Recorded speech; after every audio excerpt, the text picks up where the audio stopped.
আমার এক হিন্দু বন্ধু আমাকে বলেছে, তোমরা মুসলিমরা আমাদের মূর্তি পূজা নিয়ে দোষারোপ করো, অথচ তোমরা নিজেরাও তো কাবা নামক একটা মানব নির্মিত ঘরের দিকে সেজদা করো। তাহলে উভয় জাতির মধ্যে পার্থক্য কোথায়? তোমরাও তো ঠিকই একটা ঘরের পূজাই করছো। এই সংশয়ের যৌক্তিক ও সরি জবাব কি? টুপি পরিধান করার বিধান কোন আয়াত বা হাদিসে আছে কিনা? কোন শত্রু যদি সবসময় ঝগড়া বিবাদ করার জন্য উস্কানি দেয় এবং বাড়ির সামনে এসে জোরে জোরে গালিগালাজ করে, যেন মারামারি করে, এমত অবস্থায় শান্ত থাকা ও পরিস্থিতি মোকাবেলা করার উপায় কি? আমরা যারা সরকারি ব্যাংকে চাকরি করি, তাদের চাকরি যদি হারাম হয়ে থাকে, তবে সরকারের অন্যান্য বিভাগে যারা চাকরি করেন তারাও তো পরোক্ষভাবে ব্যাংকের ও রাজস্বের সমন্বিত তহবিল থেকেই বেতন তোলেন। তাহলে তাদের চাকরি কিভাবে হালাল হয়? ইসলামে নারীদের চাকরি করার অনুমতি আছে কিনা? যদি কোনো নারী চাকরি করেন তবে তার বিধান কি এবং এ বিষয়ে স্বামীর অবাধ্য হলে পরিণতি কি হবে? আল্লাহ রাব্বুল আলামিন আমাদেরকে জীবন ব্যবস্থা যেটি দিয়েছেন সেটা পৃথিবীতে সবচেয়ে সুষম এবং সবচেয়ে বাস্তব ভিত্তিক। আল্লাহ সুবহানাহু ওয়া তাআলা আমাদেরকে যে সিস্টেম দিয়েছেন, যেটাকে সুন্নাতুল্লাহ বা আল্লাহর নিয়ম বলা যায়, আল্লাহর সিস্টেম বলা যায়, সেটা হলো কি? সেটা হলো পুরুষকে আল্লাহ তাআলা দায়িত্ব দিয়েছেন বাহিরের সব কাজ কামগুলো সামলাবার। সে উপার্জন করবে, সে ক্ষেত খামার করবে, সে আয় ইনকাম করবে, সে পরিবারের জীবিকার জোগাড় করবে। আর মহিলাকে আল্লাহ তাআলা জিম্মাদারে দিয়েছেন তিনি বাসার ভেতরের সাইডটা সামলাবেন। অর্থাৎ তিনি ওই পুরুষের উপার্জিত যে জীবিকা আছে সেটার ব্যবস্থাপনা, ভেতরের সাইডটা অর্থাৎ হোম মিনিস্ট্রির যে কাজটা, হোম অ্যাফেয়ার্সের যে কাজটা, সেই কাজটা তিনি করবেন। এটা হলো আল্লাহর সুন্নাহ। আল্লাহ তাআলা নারী এবং পুরুষকে সৃষ্টিও করেছেন সেভাবে। আপনি লক্ষ্য করলে দেখতে পাবেন, একজন নারীকে আল্লাহ রাব্বুল আলামিন সন্তান গর্ভে ধারণ করার ক্ষমতা দিয়েছেন। সন্তান গর্ভধারণ করতে কমপক্ষে 10 মাস সময় লাগে, মানে 10 মাস, প্রায় 10 মাস সময় লাগে গড়ে। এই 10 মাস সময় গর্ভধারণ করার সময়টা অনেক কষ্টের সময়। আল্লাহ বলেছেন, হামালাতহু উম্মুহু কুরহা ওয়া ওয়াদাআতহু কুরহা। মায়েরা সন্তানকে গর্ভে ধারণ করে অনেক কষ্ট করে, প্রসব করে অনেক কষ্ট করে। 10 মাস আপনার পেটের সাথে আপনি দুইটা ইট বেঁধে বা একটা ইট বেঁধে আপনি 4 মাস ঘুরেন, রাতে ঘুমাবেন, ওয়াশরুমে যাবেন, সব সময় আপনার সাথে একটা ইট পেটের সাথে বেঁধে রাখেন। একটা ইটের ওজন যতটুকু একটা বাচ্চার ওজন, অনেক সময় এতটুকু হয় না? তো এই পরিমাণ ওজন নিয়ে আপনি সারাদিন চলাফেরা করেন, জীবনটা কত কষ্টের হবে। এর বাইরে তো অন্যান্য অসুবিধা আছেই। তো একজন মায়ের জন্য এই যে সন্তান গর্ভে ধারণ করার সময়টাতে তার জন্য অফিস আদালতে কর্মক্ষেত্রে কাজ করাটা বেশি সহজ নাকি বাসাবাড়িতে অবস্থান করাটা সহজ? বাসাবাড়িতে অবস্থান করা না? তাহলে বোঝা গেল যে আল্লাহ রাব্বুল আলামিন বায়োলজিক্যালি, সৃষ্টিগতভাবে এমন ভাবে সৃষ্টি করেছেন নারীকে যে তার বাসায় থাকাটা তার জন্য বেশি উপযোগী। পুরুষকে আল্লাহ তাআলা সেরকম করে তৈরি করেন নাই। এই জন্য পুরুষকে এমন ভাবে তৈরি করেছেন সে বাহিরে স্ট্রাগল করবে, সে যুদ্ধ সংগ্রাম করবে, সে লড়াই করবে, সে চাষাবাদ করবে, সে বাইরের সব হ্যাসেল সামলাবে। আর নারীকে আল্লাহ তাআলা কোমল করে সৃষ্টি করেছেন, বাসায় থাকার উপযোগিতা। এরপরে আসেন সন্তান গর্ভে ধারণ করার পর, সন্তান প্রসব করার পর সন্তানকে 2 বছর দুধ পান করাতে হয়। সন্তানের রিজিকের ব্যবস্থা আল্লাহ রেখেছেন মায়ের বুকে, মায়ের বক্ষে আল্লাহ তাআলা সন্তানের রিজিক রেখেছেন। 2 বছর ধরে সন্তানের যে দুধ পান করাতে হয়, সকালে বিকালে রাতে দুপুরে, সময় নাই অসময় নাই, সারাক্ষণ যখন সে চাইবে কাঁদবে, ক্ষুধা লাগবে, তাকে দুধ পান করাতে হবে। এই সময়টা থেকে কর্মস্থলটা বেশি উপযোগী নাকি বাসাবাড়ি? সন্তানকে দুধ খাওয়ানোর জন্য এই 2 বছর মায়ের জন্য কোথায় থাকা বেশি উপযোগী? বাসাবাড়ি। তাহলে বায়োলজিক্যালি আল্লাহ তাআলা যে গঠন প্রকৃতি দিয়ে নারীকে তৈরি করেছেন, পুরুষকে তৈরি করেছেন, তা দেখে বোঝা যায় যে আল্লাহ তাআলা নারীকে তৈরি করেছেন তিনি ভেতরের সাইডটা সামলাবার জন্য, আর পুরুষকে তৈরি করেছেন বাইরের সাইডটা সামলাবার জন্য। আমরা আল্লাহর এই সিস্টেমকে, আজকের দুনিয়ার মানুষ আল্লাহর এই ফিতরাতকে, এই প্রকৃতিকে আমরা ডিস্ট্রয় করে ফেলার সংগ্রাম করছি, এটাকে ধ্বংস করার চেষ্টা করছি। আমরা বলছি না সবাই বাহিরে যাবে, সবাই সব দেখবে, এটা হলো মৌলিক বিষয় কোরআন এবং হাদিসের আলোকে। আল্লাহ এই জন্য কোরআনে বলেছেন, ওয়াকারনা ফি বুয়ুতিকুন্না, নারীরা তারা বাসার সাইডটাকে সামলাবেন। এটা হলো মৌলিক দৃষ্টিভঙ্গি। এই দৃষ্টিভঙ্গির বাইরে পৃথিবীর মানুষ যারাই গিয়েছে তারাই হাড়ে হাড়ে টের পাচ্ছে এর ক্ষতিকর দিকগুলো কি কি। বহুবিধ ক্ষতিকর দিক ইতিমধ্যে পৃথিবীর মানুষের চোখের সামনে স্পষ্ট হয়ে গেছে, সেগুলো নিয়ে ডিটেল আলোচনা না করলেও চলবে, আমরা বিভিন্ন সময় বলি। আমি মৌলিক জায়গায় আসি।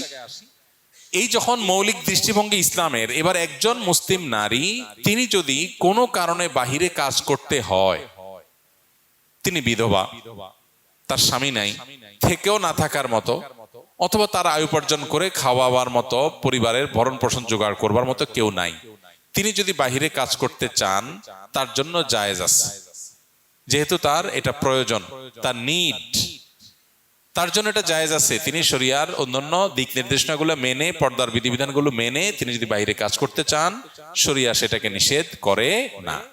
তাহলে মহিলারা কাজ করতে চাইলে জায়েজ আছে, সেটা শর্ত সাপেক্ষে। আর যদি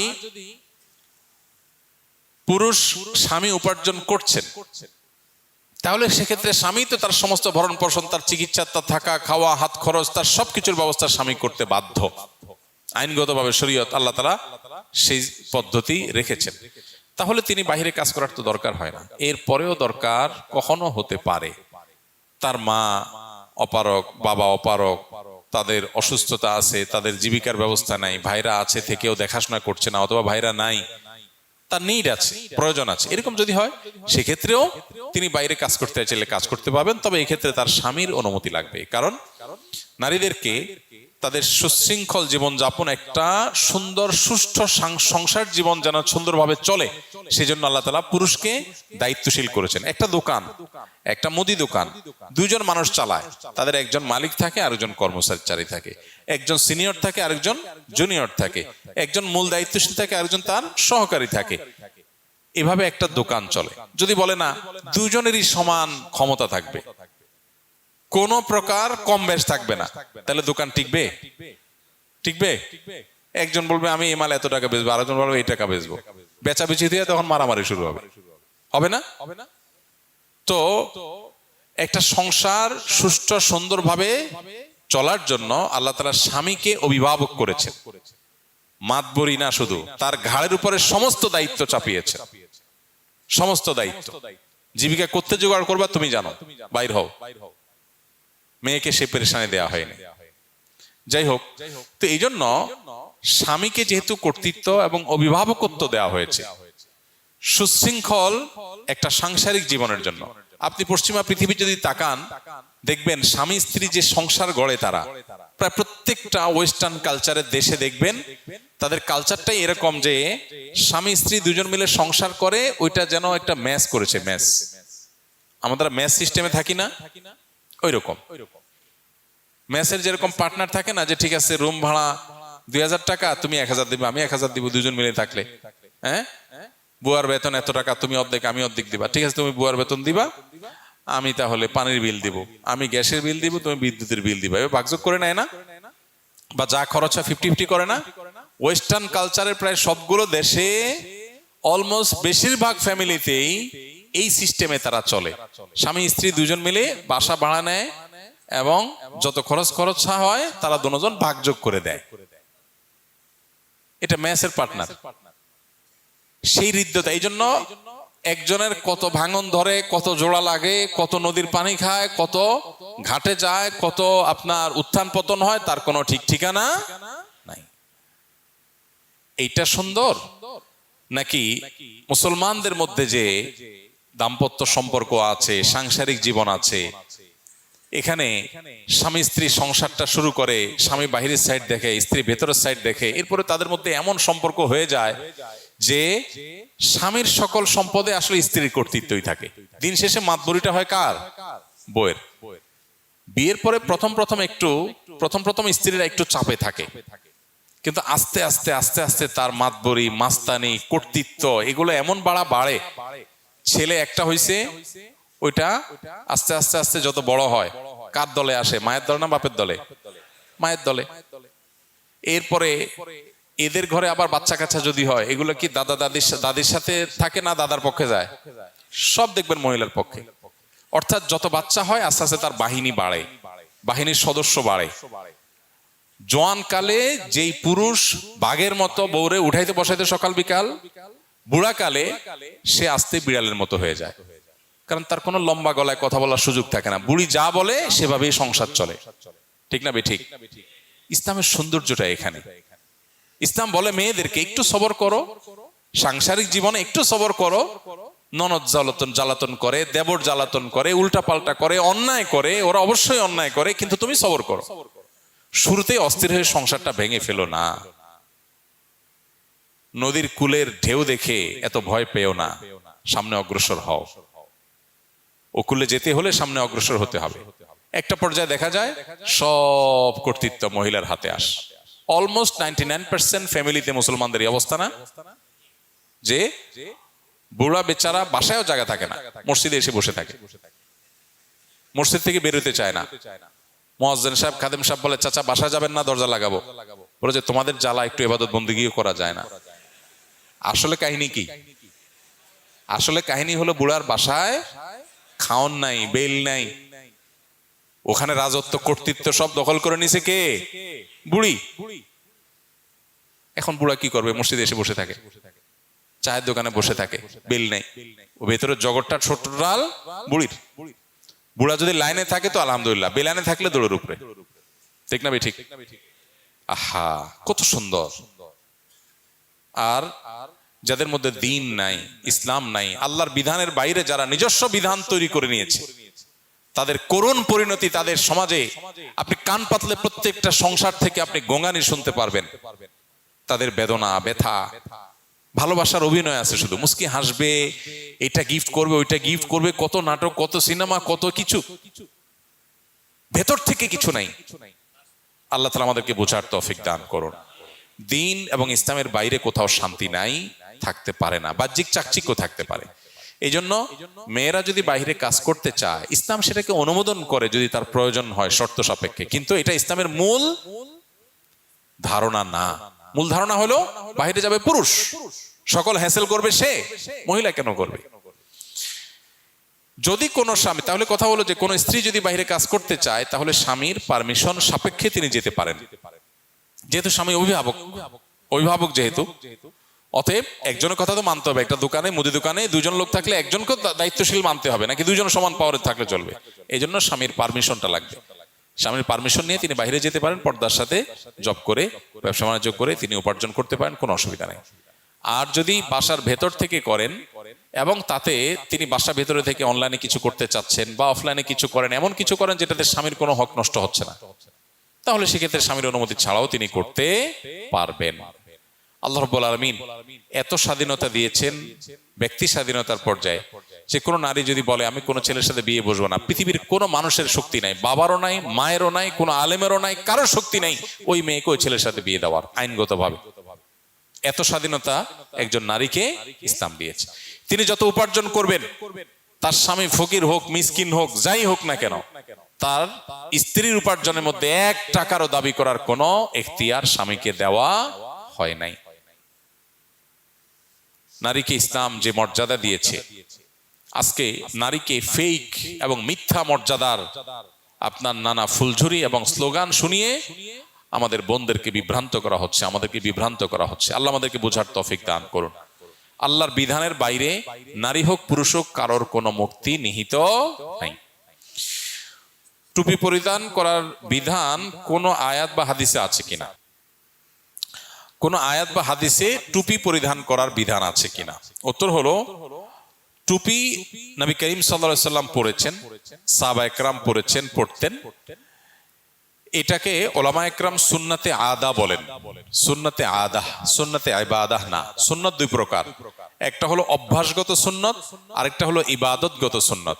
নবীজি সাল্লাল্লাহু আলাইহি ওয়াসাল্লাম তিনি টুপি পড়তেন, এটা অভ্যাসগত সুন্নাহ, ইবাদতগত সুন্নাহ না। এই জন্য আরবের মানুষের মধ্যে টুপি পরার সংস্কৃতি ছিল, সেটা তিনি বহাল রেখেছেন। কোন সংস্কৃতি তিনি বহাল রেখেছেন, সেটা ইসলামের দৃষ্টিকোণ থেকে অভ্যাসগত সুন্নাহ হিসেবে বিবেচিত হবে, যদি সেটা ইবাদতগত সুন্নাহ হিসেবে সাব্যস্ত না হয়। যেমন নবী করিম সাল্লাল্লাহু আলাইহি ওয়াসাল্লাম লাউ খেতে পছন্দ করতেন, এটা তার অভ্যাসগত সুন্নাহ, ইবাদতগত সুন্নাহ না। অভ্যাসগত সুন্নাহ যদি কেউ পালন করে নবীজির মহব্বতে সে সওয়াব পাবে। কেউ যদি লাউ পছন্দ করে খায় এই কারণে যে নবী করিম সাল্লাল্লাহু আলাইহি ওয়াসাল্লামের পছন্দের আইটেম ছিল সেজন্য আমি খাচ্ছি, ওকে, তাহলে এর জন্য তিনি নবীজির মহব্বতে তিনি করছেন, এই জন্য তিনি অবশ্যই আল্লাহর কাছে বিনিময় পাবেন, সেই হিসাবে টুপি যদি কেউ অভ্যাসগত নবীজির সুন্নাহ হিসাবে তিনি করেছেন, হ্যাঁ, তিনি কোনো নির্দেশ এটার জন্য দেন নাই, কোনো ফজিলত আলাদা বর্ণনা করেন নাই, বাকি তিনি পড়েছেন, এই জন্য তার মহব্বতে আমি পড়ি, এই জিনিসটা যদি কারোর মধ্যে থাকে তাহলে সেক্ষেত্রে সে আল্লাহর কাছে আজর আশা করবে। আর টুপি এখন গোটা বিশ্বে মুসলমানদের প্রতিষ্ঠিত শেয়ার বা নিদর্শনে পরিণত হয়েছে। অর্থাৎ টুপি দেখলে বোঝা যায় এই লোকটা মুসলমান। মা বোনদের হিজাব নেকাব দেখলে বোঝা যায় এই ভদ্র মহিলা মুসলমান। কোনো কিছু যখন শেয়ারে পরিণত হয়, মার্কা বা ইউনিফর্মে পরিণত হয়, তখন সেটার একটা আলাদা গুরুত্ব এবং তাৎপর্য চলে আসে। তাহলে টুপি পরা কোনো ফরজ ওয়াজিব না, ইবাদতগত সুন্নাহ বলা যায় না। কেউ যদি জীবনে টুপি নাও পরে আল্লাহর কাছে তার কোনো জবাবদিহিতাও নাই। কিন্তু নবীজির মহব্বতে, সাহাবা একরামের মহব্বতে কেউ যদি তার অভ্যাসগত সুন্নতের অনুসরণ করে সে আল্লাহর কাছে আজর আশা করবে। আর মুসলমানদের এটা একটা নিদর্শন, গোটা বিশ্বব্যাপী প্রতিষ্ঠিত হয়ে গেছে, নিদর্শনের আলাদা একটা ভ্যালু আছে, সেই ভ্যালুটা টুপির ক্ষেত্রে অবশ্যই প্রযোজ্য। কিন্তু এটার কারণে আল্লাহর কাছে না জবাবদিহিতার মুখোমুখি কেউ হবে না পড়লে, আর এটা না সুন্নাহ না এটা কোনো সরাসরি এটাকে ইবাদত বলা চলে। এই জন্য কোনো ভাই টুপি পরেন না তো তার প্রতি কোনো প্রকার আপনার খারাপ চিন্তা করার কোনো সুযোগ নাই, কারণ শরীয়ত এটাকে পড়তে হবে এরকম করে ম্যান্ডেটরিও করে নাই, এমনকি ইবাদতগত সুন্নাহ সাব্যস্ত করে নাই। তাহলে এটা কেউ না পড়লে তাকে নিয়ে কোনো মাথা ব্যথা হওয়া উচিত না। আবার এটা যেহেতু ইসলামের নিদর্শনে পরিণত হয়েছে, অতএব এটাকে অবজ্ঞা, অসম্মান, অশ্রদ্ধা এটা জঘন্য বিষয়। কারণ শেয়ার বা ইউনিফর্ম হয়ে গেলে তখন সেটা আলাদা ইম্পর্টেন্স চলে আসে। শত্রু যদি সবসময় ঝগড়া বিবাদ করার জন্য উস্কানি দেয় এবং বাড়ির সামনে এসে জোরে জোরে গালিগালাজ করে, যেন মারামারি করে, এমত অবস্থায় শান্ত থাকা ও পরিস্থিতি মোকাবেলা করার উপায় কি? ভাইরা আমার, দুনিয়ার সবচেয়ে কঠিন কাজগুলোর একটা হলো মাথা ঠান্ডা রাখা। কি রাখা? মাথা ঠান্ডা রাখা, সবর করা, সংযম করা। এটা হলো দুনিয়ার সবচেয়ে কঠিন কাজগুলোর একটা। অনেক লম্বা লম্বা ওয়াজ করাও সহজ, কিন্তু জায়গা মতো সবর করা সহজ না। এই যে প্রশ্ন করেছেন, এরকম পরিস্থিতি আমাদের প্রত্যেকের জীবনে কম বেশি আসে। এমন ভাবে খোঁচাখুচি করতেছে, এমন ভাবে আপনাকে খেপায় তুলতেছে, জেদ সৃষ্টি করার চেষ্টা করতেছে যে টিকে থাকা কঠিন, মেজাজ ঠান্ডা রাখা কঠিন। কিন্তু আপনি সুচিন্তিত ভাবে আমার কি করা উচিত, চুপ থাকা যদি ভালো হয়, সে যত খেপাক আমি চুপ থাকবো। আর যদি রিয়্যাক্ট করতে হয়, যতটুকু করলে আমার জন্য কল্যাণ হবে ততটুকু, বেশি করবো না। এই সিদ্ধান্তটা সহজ সিদ্ধান্ত না, অনেক কঠিন সিদ্ধান্ত। এটা সবাই পারে না। দাড়ি রাখা, টুপি পরা, জুব্বা পরা, এমনকি নামাজ কালাম পড়া, এগুলো যত সহজ, সবর করা এত সহজ না। এই জন্য অনেক নামাজি কালাম মানুষে দেখবেন যে পরিস্থিতি যখন খারাপ হয় দেখা যায় সেরা বেরা অবস্থা হয়ে গেছে, মুখ খারাপ করে গালিগালাজ করে চেতে মেতে অবস্থা খারাপ হয়ে গেছে। তো এই জন্য সংযম বা আত্মনিয়ন্ত্রণ এটা খুব কঠিন একটা কাজ। ইসলাম আমাদেরকে বারবার এই জিনিসটা শিখিয়েছে, আমাদেরকে নিজেদেরকে কি করতে হবে, নিজেকে কন্ট্রোল করা শিখতে হবে। যেখানে যতটুকু দরকার ততটুকু ডোজ দিব, বেশি দিয়া এরপরে বলবো সরি, এটা করা উচিত না। তো এই জন্য কেউ যদি আপনাকে ঝগড়া বিবাদ করে, গায়ে পড়ে আপনাকে খেপানোর চেষ্টা করে, আপনি নিজেকে ঠান্ডা রাখবেন। আপনার জন্য একটা সান্ত্বনার হাদিস আছে, কিভাবে ঠান্ডা রাখবেন ওই হাদিসটার কথা মনে রাখবেন। এবং মাঝে মধ্যে হাদিস লিখে বাসা বাড়িতে বিভিন্ন জায়গায় লাগা রাখতে পারেন, মোবাইল স্ক্রিনে, কম্পিউটার স্ক্রিনে এটা ভাসিয়ে রাখতে পারেন, যাতে করে আপনার মোটিভেশন হয়। আবু দাউদে বর্ণিত একটা হাদিস নবী করিম সাল্লাল্লাহু আলাইহি সাল্লাম থেকে বর্ণিত হয়েছে, তিনি বলেছেন, আনা জাইমুন বিবাইতিন ফি রাবাদিল জান্নাতি লিমান তারাকাল মিরা ওয়া ইন কানা মুহিক্কা। অর্থাৎ নবীজি বলেছেন, আমি জান্নাতের মধ্যে একটি প্রাসাদ পাইয়ে দেওয়ার, জান্নাতে প্রাসাদের মালিক হওয়া মানে কিন্তু দুনিয়ার মতো কোন ফ্ল্যাট প্লট বা বাড়ির মালিক হওয়ার মতো না। দুনিয়াতে মানুষ মালিক হয় কতদিনের জন্য? আপনি একেবারে দুবাইয়ের পামজমারিতে ফ্ল্যাট কিনলেন, আপনি নিউ ইয়র্কে ফ্ল্যাট কিনলেন, অস্ট্রেলিয়ার সিডনিতে ফ্ল্যাট কিনলেন, খুব সুন্দর সুন্দর জায়গায় দামি ফ্ল্যাট বাড়ি কিনলেন, কতদিন ভোগ করবেন? 50, 60, 70, 80 বছর, ঠিক না বেঠিক? মালিকানা তো এই পর্যন্তই। এরপরে মালিক হবে কে? ছেলে, বউ, অন্য কেউ। এরপর তো আপনি মালিক না, নাকি? তাহলে দুনিয়ার মালিকানা হলো 60, 70, 80 বছর বয়স পর্যন্ত। তাও তো মানুষ কিনতে কিনতে তো 40, 50 বছর হয়ে যায়। এরপরে মরার বাকি থাকে আর 10-20 বছর, 10-20 বছরের জন্য ফ্ল্যাটের মালিক হয়, তাতেই কি ভাবসাব। আর জান্নাতের যদি কেউ ফ্ল্যাট আর অট্টালিকার মালিক হয়, সেটা কতদিনের জন্য হবে? অনন্তকালের জন্য, যার কোনো শেষ নাই, যার কোনো সীমা নাই, কখনো শেষ হবে না। সুবহানাল্লাহ। নবীজি বলেছেন, আমি ওই ব্যক্তির জন্য জান্নাতের মধ্যখানে প্রাসাদ আল্লাহর কাছ থেকে পাইয়ে দেওয়ার দায়িত্ব নিলাম। আমি গ্যারান্টি দিচ্ছি, আল্লাহর কাছ থেকে আমি তাকে জান্নাত পাইয়ে দিব। যে ব্যক্তি ঝগড়া করার উপলক্ষ তৈরি হওয়ার পরেও অন্যায়ভাবে তার উপরে জুলুম করা হচ্ছে, তারপরে সে কথা বাড়াচ্ছে না, কেন? ঝগড়া বাড়বে সেজন্য। সে নিজেকে নিয়ন্ত্রণ করছে, মুখ বুজে চলে আসছে, কথা বাড়াই নাই, পুরা উল্টা পাল্টা বলতেছে, পুরা অন্যায় করতেছে। চাইলেই এখানে এটাকে নিয়ে সামনে বাড়ায় ঝগড়া করা যায়, কিন্তু সে ঝগড়াটা এড়াইতে চাচ্ছে, এই জন্য বলছে ভাই থাক, ঠিক আছে ভাই আপনি যা বলছেন ওকে। সে সামনে কথা বাড়াইতে চায় না। নিজের ন্যায়ের উপরে থাকা সত্ত্বেও, ন্যায়ের উপরে থাকলে সাধারণত একটু ঝগড়া করতে বেশি মন চায় না। শয়তান তখন উস্কায়, শয়তান বলে যে এই তুমি চুপ থাকবা, কি দুঃখে মিয়া, সে তো উল্টা পাল্টা কথা বলতেছে, আরে এসব উল্টা কথা মানা যায় নাকি? ঝগড়া করার পর কেউ জিজ্ঞেস করে ভাই এত চেঁচাচেঁতি গেলেন কেন? আরে ভাই কি উল্টা পাল্টা কথা শোনেন না, মাথা ঠিক থাকে। শয়তান যুক্তি দেখায় না। কিন্তু ইমানদার, বুদ্ধিমান ইমানদার, যে ওই যে জান্নাতে আল্লাহ নবীর দায়িত্ব নেওয়া প্রাসাদের মালিক হতে চায়, সে কি করবে? সে সবর করবে। সে দেখতেছে উল্টা পাল্টা হচ্ছে, দেখছে যে কথা বললে এখানে ঝগড়া হবে, ঝগড়া হলে আমার মেজাজটা গরম হবে, তার চাইতে বলে ভাই ঠিক আছে ভাই। ওয়াইদা খাতাবাহুমুল জাহিলুনা ক্বালু সালামা, জাহেলদের সাথে কথা বললে বলবে সালাম। এই মানুষটা খুব কম সমাজে, এই মানুষের সংখ্যা খুব, কারণ জান্নাতি মানুষ তো কম হবে। তাহলে এবার দেখেন, যৌক্তিক হোক, আপনার কথাটাই সঠিক, সে উল্টাপাল্টা বলতেছে, ফেসবুকে একজনের পোস্ট লিখছে, আর দেখলে মেজাজটা কি উল্টাপাল্টা কথা বলতেছে, এই জন্য আপনি কমেন্ট বক্সে গিয়া তার গোষ্ঠী উদ্ধার করে গালিগালাজ দিল, সে আবার আপনার গোষ্ঠী উদ্ধার করে, আপনি আবার তার দাদার গোষ্ঠী উদ্ধার করলেন। এভাবে আস্তে আস্তে সামনে বাড়তে থাকলো। বুদ্ধিমানের কাজ, সম্ভব হলে যৌক্তিক ভাবে পারলে তাকে বুঝালাম, আর যদি মনে হয় বুঝাইতে গিয়ে উল্টা বরং আমারই মেজাজ গরম হবে একটু পর, তার চাইতে ভালো বলবো ভাই ঠিক আছে আপনারটা নিয়ে আপনি থাকেন, মুস্কি হাসি দিয়ে চলে আসবো। এটা হলো বুদ্ধিমান মানুষের কাজ। ওয়াইজা খাতাবাহুমুল জাহিলুনা ক্বালু সালামা, জাহেলদের সাথে কথা বলবো ভাই সালাম, সালাম ভাই সালাম, থাকো তুমি, আমি ঝগড়াতে নাই। ইমানদারে তো ফালতু সময় না বসে বসে তেনা পেঁচাবে। এই জন্য ভাই গ্রামে শহরে সব জায়গায়, বিশেষ করে গ্রামে তো এগুলো অনেক বেশি হয়, আইল ঠেলা ঠেলি, জমি ঠেলা ঠেলি, গন্ডগোল, ফাসাদ, মানে গায়ের উপরে এসে পড়ে, তাই না? ঠিক রাখা কঠিন, কিন্তু কঠিন কাজটা করতে পারলেই জান্নাত পাওয়া যাবে। আল্লাহ আমাদেরকে তৌফিক দান করুন।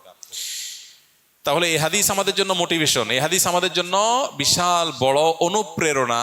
যদি আমি হক এবং সত্যের উপরে থাকা সত্ত্বেও ঝগড়া না করি, ঝগড়া এড়ায় চলি, না ভাই কথা বাড়ায় ঝগড়া কাছাটি করতে পারবো না, ঝগড়া থেকে বাঁচার চেষ্টা করি, তাহলে জান্নাতের দায়িত্ব নিয়েছেন কে? নবীজি সাল্লাল্লাহু আলাইহি সাল্লাম।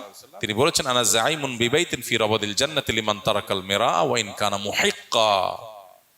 দেখেন, সে নিশ্চিত সত্য জানে, তারপরেও সে ঝগড়া করতে চায় না, ঝগড়া এড়ায় চলতে চায়, জান্নাতে প্রাসাদ পাবে সে। আল্লাহ আমাকে আপনাকে সেটা করার তৌফিক দান করুন। ঝগড়াটা মানুষ ভরা এখন সমাজে, চতুর্দিকে কি মানুষ ভরা, ঝগড়াটা মানুষ পাওয়া যায় না। ঠান্ডা মাথার মানুষ হলে আমরা বলি ধোঁড়ার সাপ, লোকটা কোনো সোদবোধ নাই, এত কিছু করলো কিছুই বললো না। আপনারা একজনে গালিগালাজ করে উদ্ধার করে ফেলছে, জমি ঠেলছে, দুনিয়ার উল্টা পাল্টা করছে, আপনি যদি সবর করেন আপনার বউ বলবে তুমি কি পুরুষ না? বলবেন আমি জান্নাতি। আরে মহিলা কি বলো পুরুষ না? আমি জান্নাতি। জান্নাতি বলতে জান্নাতের প্রত্যাশাকারী, সেই জন্যই তো আমি চুপ থাকতেছি, নাইলে আমারও জমান আছে, আমিও পারি পাল্টা দিতে, কিন্তু আমি দিচ্ছি না। কেন দিচ্ছি না? জান্নাতের লোভে, জান্নাতের আশায়। আল্লাহ আমাদেরকে সবরের তৌফিক দান করুন। মাথা গরমালা মানুষের অভাব নাই ভাই, মাথা ঠান্ডালা মানুষের বড় অভাব। আল্লাহ আমাকে আপনাকে সবাইকে ঠান্ডা মাথার মানুষ হওয়ার তৌফিক দান করুন। কেউ যদি টিকিট ছাড়া ট্রেনে ভ্রমণ করে থাকে এবং পরবর্তীতে সে ভাড়ার টাকা পরিশোধ করতে চায়, তবে কিভাবে পরিশোধ করবে? ভাই ট্রেনে অথবা বাসে বা কোনো পরিবহনে আপনি টিকিট ছাড়া কখনো চড়েছেন, তাহলে ওই একই পরিবহনে ওই একই ট্রেনের যত টাকার টিকিট কেটে আপনি চড়েন নাই, অত টাকার টিকিট কেটে আপনি ওটা ছিঁড়ে ফেলে দিলেন। বিশেষ করে ট্রেনের স্ট্যান্ডিং টিকিট, যত টাকার টিকিটের ফাঁকি দিয়েছেন জীবনে, অত টাকার টিকিট স্ট্যান্ডিং টিকিট কিনবেন, দাঁড়ায় থাকার টিকিট, যেটা অন্যের হক নষ্ট হবে না। টিকিট কেটে আপনি এটাতে চড়লেন না, তাহলে টাকাটা কোম্পানিতে ঢুকে গেল, আপনি দায়মুক্ত হয়ে গেলেন। তারপর আল্লাহর কাছে ইস্তিগফার করতে হবে।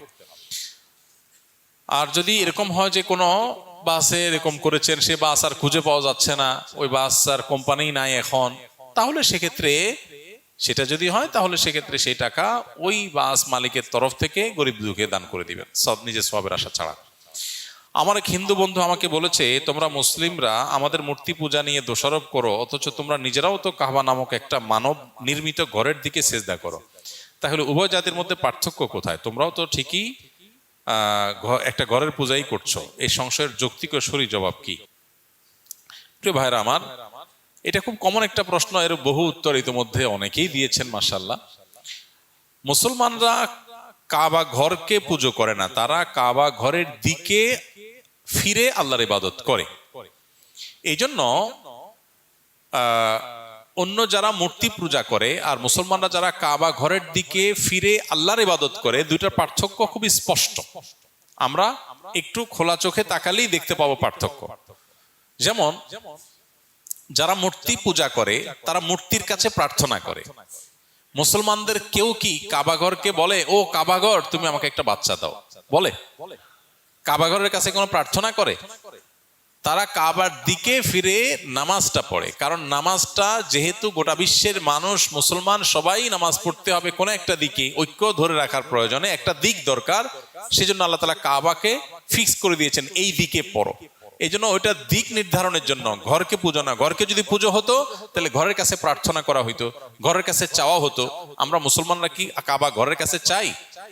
মুসলমানরা, পৃথিবীতে কোনো মুসলমান মনে করে না যে কাবা ঘরের কোনো চুল পরিমাণ কোনো পাওয়ার আছে।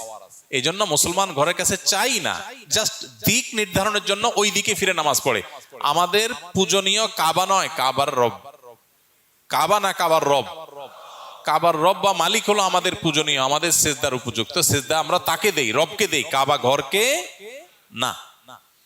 এই জন্যই কোন মুসলমান যদি এমন কোন জায়গা থাকে যে জায়গা কেবলা কোন দিকে উনি জানেন না, কিন্তু নামাজের ওয়াক্ত চলে যাচ্ছে, তাহলে তিনি আন্দাজ করে যে কোনো দিকে ফিরে নামাজ পড়লেও নামাজ আদায় হয়ে যাবে। আমরা মুসলমানরা কাবা ঘরকে যে পুজো করি না, এর বহু আলামত আছে, বহু কিছু দেখে এটা প্রমাণ করা যায় যে কাবা ঘরকে আমরা পুজো করি না, আমরা ইবাদত করি কাকে? আল্লাহকে। নামাজের জামাতে বা নামাজ পড়তে গেলে যেহেতু আমাদের একদিকে ফিরে নামাজ পড়তে হয় ঐক্যের প্রয়োজনে, অন্য কোনো কিছুতে যেহেতু দিকের ব্যাপার নাই, এই জন্য কোরআন তেলাওয়াত যে কোনো দিকে আমরা ফিরে করি। আমরা যে কোনো জায়গায় দোয়া করি না, শুধু কাবায় গিয়ে দোয়া করি। তাই যে মূর্তি পূজার সাথে মুসলমানদের কাবার দিকে ফিরে নামাজ পড়ার আসমান জমিন পার্থক্য আছে। ওমর রাদিয়াল্লাহু তাআলা আনহু, কাবা ঘর তো কাবা ঘর, কাবা ঘরের কোনায় রাখা জান্নাতি পাথর হাজরে আসওয়াদ সম্পর্কে ওমর রাদিয়াল্লাহু তাআলা আনহু মন্তব্য করেছেন, পাথরকে সম্বোধন করে বলেছেন, হে পাথর, তুমি অন্য 10টা পাথরের মতো একটা পাথর। হ্যাঁ, জান্নাত থেকে আসছে, তার ফজিলত আছে, কিন্তু পাথর দিন শেষে, এর বাইরে কিছু না। যদি আমি মুহাম্মদ সাল্লাল্লাহু আলাইহি সাল্লামকে তোমাকে চুম্বন করতে না দেখতাম, কখনো তোমাকে চুম্বন করতাম না। এখান থেকে বোঝা যায় যে অন্য ধর্মের মানুষের মূর্তি পূজা আর মুসলমানদের কাবা ঘরের দিকে ইবাদত, ফিরে ইবাদত এবং এই যে হাজরে আসওয়াদ পাথরকে চুম্বন, এগুলো ওইটাকে পূজার অংশ হিসেবে না। যদি হতো তাহলে ওইটাকে ওইরকম ভক্তি করতো যেরকম অন্যরা প্রতিমাকে ভক্তি করে, ব্যাপারটা সেরকম না।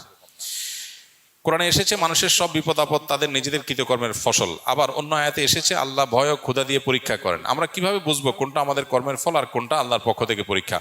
ভাই, যে কোনো বিপদ আসবে আমরা ধরে নিব এটা আল্লাহর পক্ষ থেকে পরীক্ষাও হতে পারে, আবার আমার কোন বদামলের শাস্তিও হতে পারে। এই জন্য আমি আল্লাহর কাছে একদিকে তওবা ইস্তেগফার করব, অপর দিক থেকে এই পরীক্ষায় আমি অটল থাকার চেষ্টা করব, পরীক্ষায় আমি ভালো থাকার চেষ্টা করব। দুনিয়াতে কোনো বিপদকে আমরা নিশ্চিতভাবে বলার উপায় নাই এটা পরীক্ষা আর এটা আল্লাহর আযাব বা শাস্তি।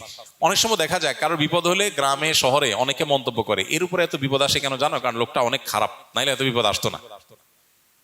আপনি কিভাবে জানলেন যে এটা আল্লাহর আযাব হিসাবে আসছে? এটা নবী রাসূলরা শুধু বলতে পারেন, তাদের কাছে ওই আসে, তারা বলতে পারেন যে এই বিপদটা আল্লাহর পক্ষ থেকে আযাব আর এটা আল্লাহর পক্ষ থেকে পরীক্ষা। আমরা যেহেতু নবী রাসূল আমরা জানি না, এই জন্য আমরা দুইটারই সম্ভাবনা আমাদের কাছে থাকবে, এটা হতে পারে পরীক্ষা, হতে পারে আল্লাহর আযাব। এই জন্য আল্লাহর আযাব হিসাবে আমরা ইস্তেগফার করব, আবার পরীক্ষা হিসাবে পরীক্ষা অটল থাকার চেষ্টা করব। শাহজালাল রহমতুল্লাহ আলাইহি মাজারের দান বাক্স সিলগালা বসালো প্রশাসন, বসলো প্রশাসনের নতুন দান বাক্স, এই উদ্দেশ্যকে আপনি কিভাবে দেখছেন? উদ্দেশ্য কি সেটা তো আমি জানি না, উদ্দেশ্য জানার মালিক তো আল্লাহ তাআলা। তবে মাজারের দান বাক্সে যে পরিমাণ টাকা, কয়েকদিনের দান বাক্সে যে পরিমাণ টাকা উঠছে, কত লাখ টাকা জানি উঠছে? 17 লাখ টাকা। কয় দিনে? 3-4 দিনে।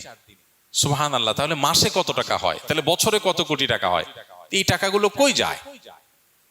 অবশ্যই এই টাকার তসরুপ বা এই টাকা আপনার তথাকথিত খাদেমরা বা পেছনে থাকা লোকেরা যদি এই টাকা ভোগ করে টাকা পয়সা উড়ায় বা টাকা অন্যায়ভাবে আত্মসাৎ করে, তো সেখানে তো প্রশাসনের কাজ করাই উচিত। প্রশাসন তো এমন এই কাজ যদি সেইটাকে দমন করার জন্য হয় এবং এটা প্রপার ইউজের ব্যবস্থা করা হয়, তাহলে এটা প্রশংসনীয় কাজ, অবশ্যই প্রশংসনীয় কাজ।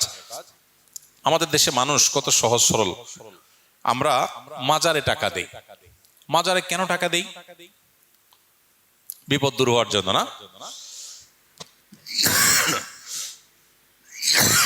মনের আশা পূরণ হওয়ার জন্য না? মাজারে টাকা দিলে মনের আশা পূরণ হবে, বিপদ দূর হবে, এতে কোরআন বা হাদিসে কোথাও আছে? নাই। কিন্তু আমরা দিচ্ছি। বহু মসজিদ টাকার অভাবে বানানো যাচ্ছে না, বহু মাদ্রাসা টাকার অভাবে ছেলেরা বাচ্চারা খাবার পাচ্ছে না, বহু গরিব মানুষের বাসায় খাবারের ব্যবস্থা নেই, বহু বেকার সামান্য একটু টাকার জন্য বেকারত্ব দূর হচ্ছে না। অথচ মাজারে গিয়া লাখ লাখ কোটি কোটি টাকা মানুষ ঢেলে দিচ্ছে মিথ্যা আশায় যে এখানে দিলে আল্লাহ আমার সমস্যা দূর করে দিবে। আল্লাহ তো বলেন নাই। শাহজালাল শাহপুরান রহমতুল্লাহ আলাইহিমা তারা নিজেরাও জীবদ্দশায় বলেন নাই যে আমাদের মারা যাওয়ার পরে আমাদের কবর পাশে টাকা ঢেলে দিলে তোমাদের কাজ হয়ে যাবে। তারা বলছেন কোথাও? কেউ দেখাতে পারবে? তাহলে এটা একটা ব্যবসা, এটা একটা কি ব্যবসা।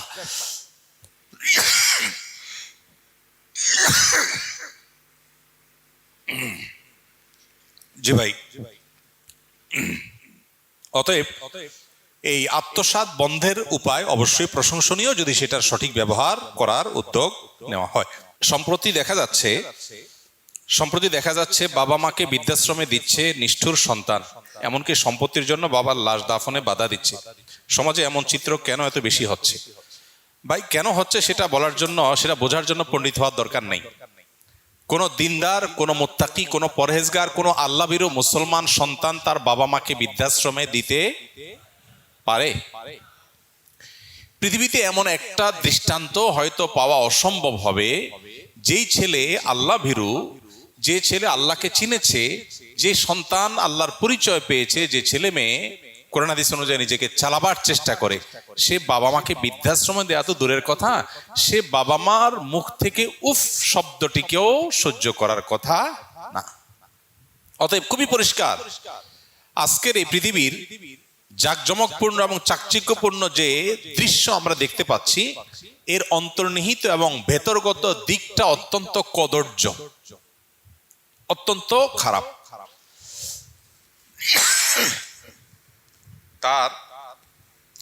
তার উজ্জ্বল উদাহরণ হলো এই বৃদ্ধাশ্রমের কালচার।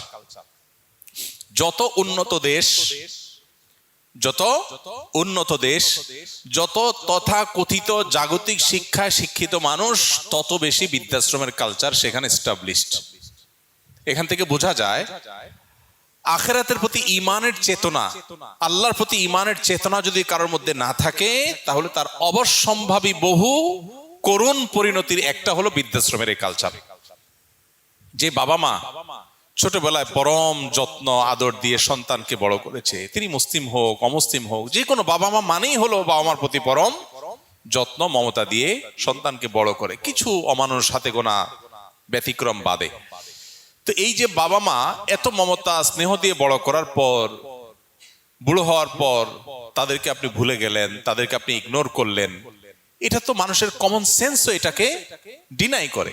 অবশ্য আজকের যে পৃথিবী ডেভেলপড হচ্ছে, আজকের যে পৃথিবী প্রতিষ্ঠিত হচ্ছে, এখানে আমরা দেখতে পাচ্ছি সন্তানের প্রতি ছোটবেলা থেকে অবিচার করা হচ্ছে, যার কারণে তার করুণ পরিণতি বাবা মা বৃদ্ধ বয়সে পাচ্ছেন।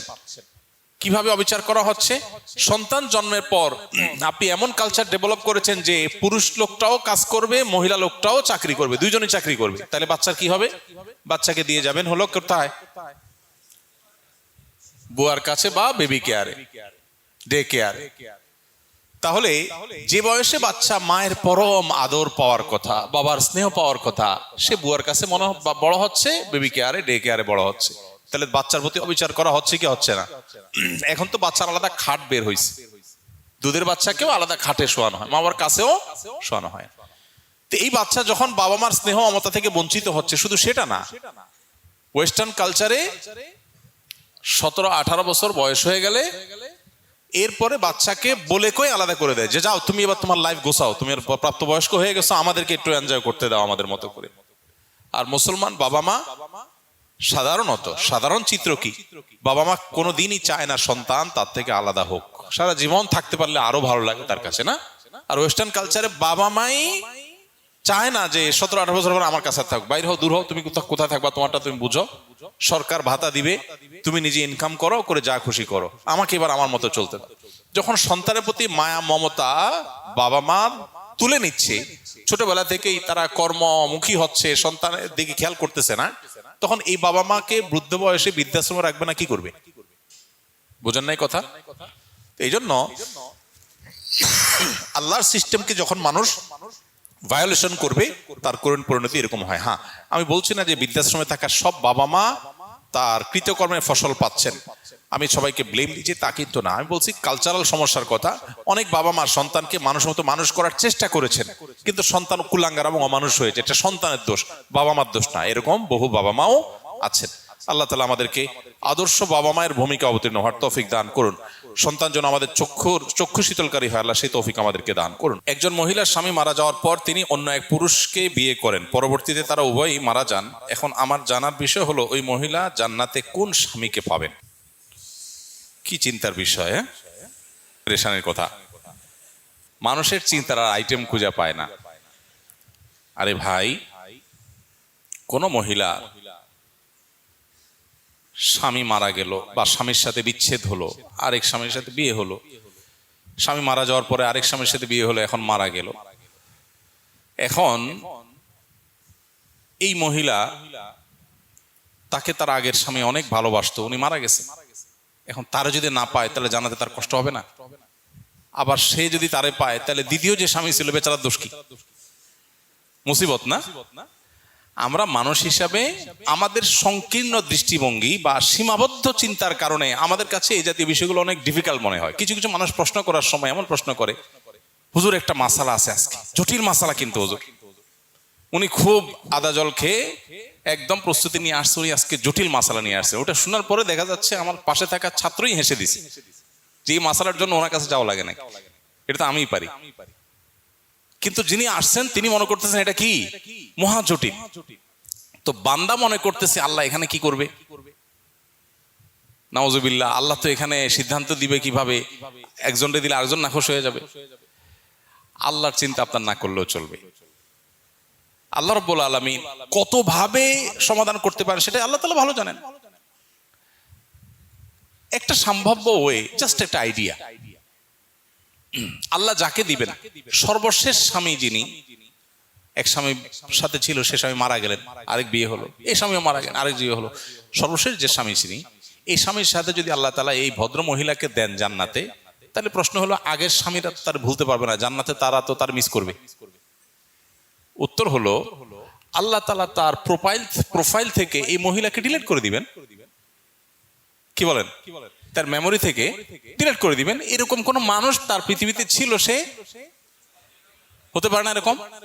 আজকাল বিভিন্ন রোগের কারণে তো মানুষ এরকম হয়ে যায় না যে তার ছেলেকে ভুলে গেছে আর সে চিনে না। তো আল্লাহ রাব্বুল আলামিন কত ভাবে ম্যানেজ করবেন এটা আল্লাহ তাআলা ভালো জানেন। আপাত দৃষ্টিতে তো সর্বশেষ স্বামী যিনি তার সাথে থাকবে এটা খোলা চোখে বোঝা যাবে। এই বিষয়গুলোকে কোরআন হাদিস আলাদা করে ডিসক্লোজ করে নাই, এগুলো আলাদা স্পষ্ট করা হয় না। অতএব এগুলোতে আমাদের ঘাটাঘাটি না করলেও চলবে। এখন মুশকিল হলো মানুষ দুনিয়া থেকে আখিরাতটাকে দুনিয়ার মতো মনে করে, মহিলা চিন্তা করে আমি কোনটারে পাবো, স্বামী চিন্তা করে হায় রে আমি পাবো কিনা। আরে চান্দু, কিয়ামতের ময়দানে ইয়া নফসি বলতে জান যাবে, কারে পাবে না পাবে সে তো বহুত পরের কাহিনী, তাই না? তো এই জন্য আমরা দুনিয়াটারে আমাদের মতো করে ভাবি, এই জন্য এরকম মনে হয়। ওই যে এক মহিলা অনেক আগে লাইভে আমার কাছে প্রশ্ন করেছিল লিখেছিল যে ভাই এমন কোনো আমল আছে কিনা যে আমি মারা যাওয়ার পরে আমার স্বামী আর কোনো বিয়ে করতে পারবে না। তো আমি বললাম যে আপনি মারা যাওয়ার পরে আপনার চরকায় তেল দিতে দিতে জান যাবে, স্বামী বিয়ে করছে না অন্য কি করছে এটা দেখার সময় আপনার হবে না। এটা দুনিয়াতে এখন ফুর্তিতে আছেন তো এই জন্য এসব মনে হচ্ছে, মরার পরে আপনার সেই ফিলিংস থাকার কথা না, ইয়ারমসি করতে জান যাবে। তো যাই হোক, এটা আল্লাহ তাআলা ভালো জানেন এবং আল্লাহর জন্য এগুলোর সমাধান কোনো জটিল বিষয় না, আমাদের কাছে অনেক জটিল মনে হতে পারে। আমরা যে কলম, বই, বালিশ ইত্যাদি ভুলে যদি পায়ে লাগে অথবা হাত থেকে পড়ে যায় তাহলে অনেকে এটাকে তুলে সালাম করে, মুখে ও চোখে লাগায়। শরীয়তে এটার কোনো ভিত্তি আছে কিনা? ভাই, কোরআন বা হাদিসে আলাদা করে কলম, খাতা, বই, আপনার বালিশ বা বই পুস্তক এগুলো সম্মান করতে চাই যে জিনিসগুলোকে আমরা, সেগুলো পায়ে লাগলে সেগুলোকে মানে সালাম করা বলতে আসসালামু আলাইকুম তো আর বলে না, টাচ করে একটু মুখে চুমা দেয়, এটা যে আমাদের দেশে করে এরকম কোনো কথা কোরআন বা হাদিসে আমাদেরকে করতে বলা হয়নি। কিন্তু সম্মান পাওয়ার উপযুক্ত জিনিসকে সম্মান করতে হবে, এটা আদব এবং শিষ্টাচার। ইসলাম আমাদেরকে সেটুকু জিনিস শিখিয়েছে। ফলে জ্ঞানের একটা উপকরণ, সেটাকে আমরা অসম্মান করব না, জ্ঞানের উপকরণকে আমরা অসম্মান করব না, সম্মান প্রদর্শন করব। এটুকু শিক্ষা ইসলামের আপনার যে কোর শিক্ষা আছে সেখান থেকে বোঝা যায়। এখন এটার প্রদর্শন, সম্মান প্রদর্শনের ব্যাপারটাতে এক এক অঞ্চলে এক একটা কালচার প্রচলিত আছে, এক একটা কৃষ্টি প্রচলিত আছে, এক একটা আপনার অভ্যাস মানুষ এক এক এলাকার মানুষের মধ্যে আছে। আমাদের এই অঞ্চলে মানুষের মধ্যে সম্মান প্রদর্শনের জন্য কার গায়ে পাও লাগিয়ে গেলে তাকে মনে করে অসম্মান করা হয়েছে, পাও লাগলে। অথচ আরবরা মানুষ একজন আরেকজনকে ঘুম থেকে ডাকার জন্য পাও দিয়ে ডাকে, এরকম করে। আমাদের এরকম করে পাও দিয়ে যদি ডাকে তো ঘুম থেকে উঠে প্রথমে একটা বিসমিল্লাহ পড়ে মারবে, তাই না? যে আপনি লাথি মারতেছেন, আমার ইয়ারকি মারতেছেন নাকি? অথচ তাদের কাছে এটা কোনো দোষের ব্যাপার না। মক্কাতে মসজিদে আরামে, মদিনা মসজিদ নববীতে দেখা অনেক আরাবিয়ানরা কেউ যদি শুয়ে থাকেন পাও দিয়ে এরকম মানে লাথি মারে, লাথি তো না, মানে তাকে ডাকে। তো এই অঞ্চলে মানুষ প্রথম তো খুব বিব্রত হয়, আরে লোকটা কি ব্যাককল নাকি, কিন্তু তাদের কাছে এটাই কালচার। তো এখন আমাদের এখানে যেহেতু সম্মান সবাইকে দিতে হবে, অসম্মান করা যাবে না, এটা মৌলিক কথা। তো এখন আপনি কারোর কাছ পায়ে লাগলে আমাদের দেশে সাধারণত অসম্মান করে পাও লাগানো হয়। সেই জন্য আপনি তাকে টাচ করে শুধু বুঝাইলেন যে ভাই এটা ভুলে হয়েছে, ওই ভুলে হয়েছে যে ওইটা তর্জমা হলো তার গায়ে টাচ করলেন। টাচ করেন আমাদের দেশে, পাও লাগলে কি করে? গায়ে হাত দেয়। এর মানে কি? এটা তর্জমা হলো ভাই ভুলে লাগছে, সরি, অতএব এটা ঠিক আছে। তো এরকম যদি মালিশ ইত্যাদিতে পাও লাগছে আর কেউ এরকম চুমা দিছে, এর মানে হলো সে আসলে অসম্মান করতে চায় না, ভুলে লাগছে। তো এটা মৌলিকভাবে কোনো অন্যায় জিনিস না, তবে এটাকে কোনো সুন্নাহ মনে করা যাবে না, কোরআন হাদিসের নির্দেশ মনে করা যাবে না, কারণ কোরআন হাদিসে এরকম কোনো নির্দেশনা নাই। এটা জাস্ট আমার নিজস্ব শ্রদ্ধা বোধ থেকে, শিষ্টাচার বোধ থেকে আমি করছি, জাস্ট এতটুকু। এর কোনো শরঈ গুরুত্ব নাই, শরঈ বিবেচনা এটা কোনো সুন্নাহ মুস্তাহাব কোনো কিছুর মধ্যে পড়ে না, এটুকু ক্লিয়ার থাকতে হবে আমাদের কাছে, বাকি সব ঠিক আছে। তো এক এক এলাকার মানুষ এক একভাবে নিজের অবস্থার প্রকাশ করে। আপনি কেরালার মানুষ যদি দেখেন, ইন্ডিয়ার কেরালা, তামিল, এই সমস্ত এলাকার মানুষজন যদি জিজ্ঞেস করে তুমি খাইছো, তো আমরা সাধারণত মাথা নাড়ি এভাবে, যদি মুখ দিয়ে কেউ উত্তর না দেয় মাথা দিয়ে উত্তর দেয়। তো আমাদের এলাকার মানুষ, এই বাংলাদেশের মানুষ, এই অঞ্চলের মানুষ মাথা এরকম নেড়ে, তার মানে খাইছি না। আর ওরা কি বলবে? এখন আমাদের দেশে যদি কাউকে জিজ্ঞেস করে খাইছো আর সে বলে, তো এটার মানে কি? এটার মানে কি? খায় নাই। কিন্তু ইন্ডিয়ান ওই সমস্ত এলাকার মানুষজনকে যদি জিজ্ঞেস করে যে খাইছে, তো বলো হ্যাঁ খালিয়া, হ্যাঁ খালিয়া, হ্যাঁ খালিয়া। এখন সে তো মাথা এরকম করে ডুলায়। আমার দেশে এটা মানে হলো না, আর তার ওখানে হলো হ্যাঁ। আল আদাতু মুহাক্কিমা, কোন এলাকাতে কোনো প্রচলন থাকলে ওইটার আলোকে ফয়সালা হয়, ওখানে তরজমা ওইটাই। ফিলিপিনোরা, সৌদি আরবে যেটা আমি ছিলাম, বিভিন্ন দেশের মানুষের সাথে কাজ করেছি, তো ফিলিপিনোরা তাদেরকে জিজ্ঞেস করা হয় খাইছো কিনা, তো তারা এরকম করে, মানে চোখের উপরের দিকে তোলে, এটা মানে ইয়েস। এখন আমার দেশে যদি জিজ্ঞেস করে খাইছো কিনা, যদি এরকম করে বলবে তোমার জিজ্ঞেস করলাম খাইছো কিনা, তুমি চোখ ঘুরাইতেছো আমারে। আমি জিজ্ঞেস করলাম খাইছো কিনা, তুমি দেখি চোখ ঘুরাইতেছো আমারে। কিন্তু তাদের ওইটা কালচার, এরকম করে তারা। এখন যে না বুঝবে তার কাছে মনে হবে ব্যাপার কি, লোকটা কি অভদ্র নাকি? তো এখানে ভদ্রতা অভদ্রতা নিরূপণ করবে ওই এলাকার প্রচলন। তার এলাকাতে যদি, এখন বাংলাদেশে কেউ যদি জিজ্ঞেস করে খাইছো কিনা, যদি এরকম করে, তুমি বলবে বেয়াদব। এটা বেয়াদব বলা ঠিক আছে, কিন্তু ফিলিপিনোকে এটা বেয়াদব বলা ঠিক নাই। তো আমাদের এখানে পাও লাগলে টাচ করে, বুকে হাত দিয়া বুঝায় যে ভাই এটা ভুলে হয়েছে। এটা একটা ওরফ, এটা একটা প্রচলন। অতএব এই প্রচলন এটা শরিয়ার কোনো নির্দেশনা না, সম্মান প্রদর্শনের জায়গা থেকে, শিষ্টাচারের বোধের জায়গা থেকে গ্রহণযোগ্য, জাস্ট এতটুকু। এটাকে সুন্নাহ মুস্তাহাব বা কোরআন হাদিসে বর্ণনা মনে করা যাবে না। আমরা যারা সরকারি ব্যাংকে চাকরি করি, তাদের চাকরি যদি হারাম হয়ে থাকে, তবে সরকারের অন্যান্য বিভাগে যারা চাকরি করেন তারাও তো পরোক্ষভাবে ব্যাংকের ও রাজস্বের সমন্বিত তহবিল থেকেই বেতন তোলেন, তাহলে তাদের চাকরি কিভাবে হালাল হয়? ভাই, দুইটার মধ্যে পার্থক্য আছে। একটা হলো আপনি সুদের সহযোগী। নবী করিম সাল্লাল্লাহু আলাইহি ওয়াসাল্লাম বলেছেন, লাআনাল্লাহু আকিলার রিবা ওয়া মুকিলাহু ওয়া কাতিবাহু ওয়া শাহিদাইহি। সুদ গ্রহীতা, সুদ দাতা, সুদের লেখক, সুদের সাক্ষী, সবার প্রতি আল্লাহর লানত বর্ষিত হয়। আপনি সুদী ব্যাংকে লেখালেখি করছেন, হিসাব করছেন, সুদের সাথে কোনো না কোনো ভাবে আপনার সম্পর্ক সরাসরি প্রত্যক্ষভাবে জড়িয়ে যাচ্ছে। আর আরেকজন এমন কোনো কাজ করছেন, কাজটা হালাল ইটসেলফ, কাজটা কোনো হারাম না, তার বেতন বিভিন্ন সোর্স থেকে আসছে, সেখানে হালাল হারাম মিশ্র থাকতে পারে। এই দুইটা এক জিনিস না, দুই জিনিস। সরাসরি আপনি কোনো হারামের সহযোগিতা করলে সেটা অবশ্যই হারাম এবং তার জন্য আল্লাহর কাছে দায়ী হতে হবে, গুনাহগার হতে হবে।